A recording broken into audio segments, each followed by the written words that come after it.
Amnesia victims recover memory of NEGROLAND. Well, this is one of the biggest discoveries of the 21st century. The rediscovery, we can call it, of NEGROLAND.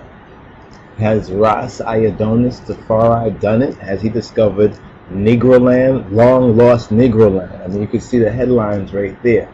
But the main fact is that there's such a place called NEGROLAND. I mean, who cares who walked on the moon? Who cares if man went to the moon? We found NEGROLAND. We've been taught and told that there's no NEGROLAND, that we shouldn't call ourselves Negroes because there's no NEGROLAND. But we've discovered NEGROLAND. I mean, there's maps, valid, authentic maps from such a time, nearly 500 or so years ago, that shows us exactly where NEGROLAND really is. It revolutionizes this whole anthropological, who's an Israelite and who we are, who's an Ethiopian too. This broadens the historical borders of what and where Ethiopia is and what's the relationship of Ethiopia to NEGROLAND.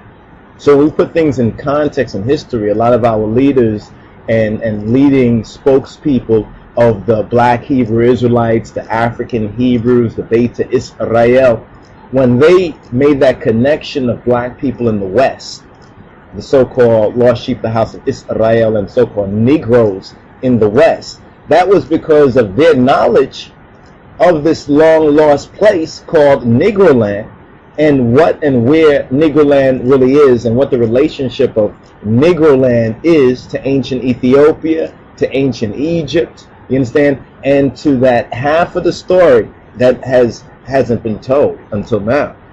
So NEGROLAND, I want you to start thinking about NEGROLAND, and I want you to check out this map, you know, and if you want to get a copy of this map, we'll try to make some provisions for that, because this is really significant.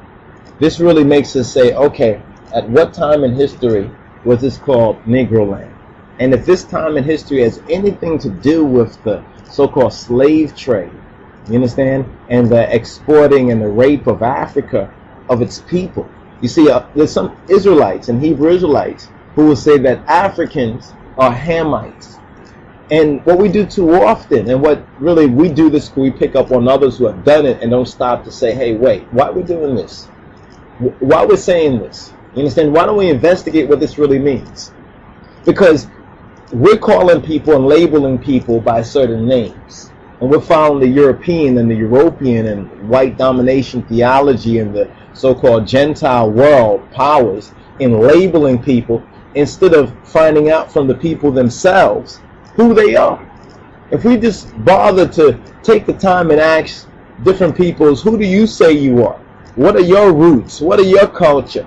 And what's the evidence that you have to prove or to back up your allegation that you are this people or you are that people? This is what's very interesting, because if you look up African Hebrews and black Hebrews, black Hebrew Israelites, African Jews, you know, there's black Jews, there's black Jews of Ethiopia, there's black Hebrews, black Israelites, you know, the different ways they use this titling and naming.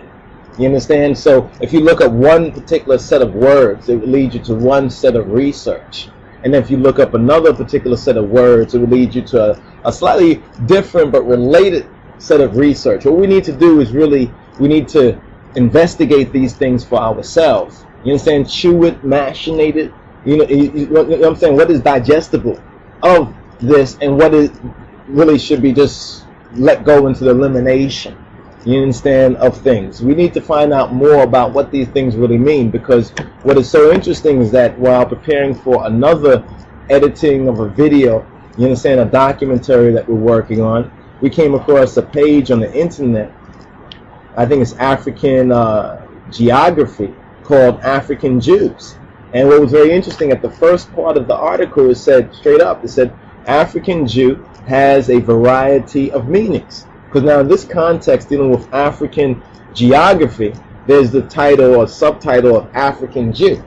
Now for black people in the West who subscribe to this idea and this truth, this half of our story that hasn't been told, we call ourselves black Hebrews. You understand? Or some would say Hebrew Israelites. If you go back to the 60s, You understand? With Ben Army Carter, you understand? Their group called themselves African Hebrews and repatriated or migrated or immigrated to the state of Israel and to that portion of our inheritance over there in the Middle East. You see? Amnesia, victim.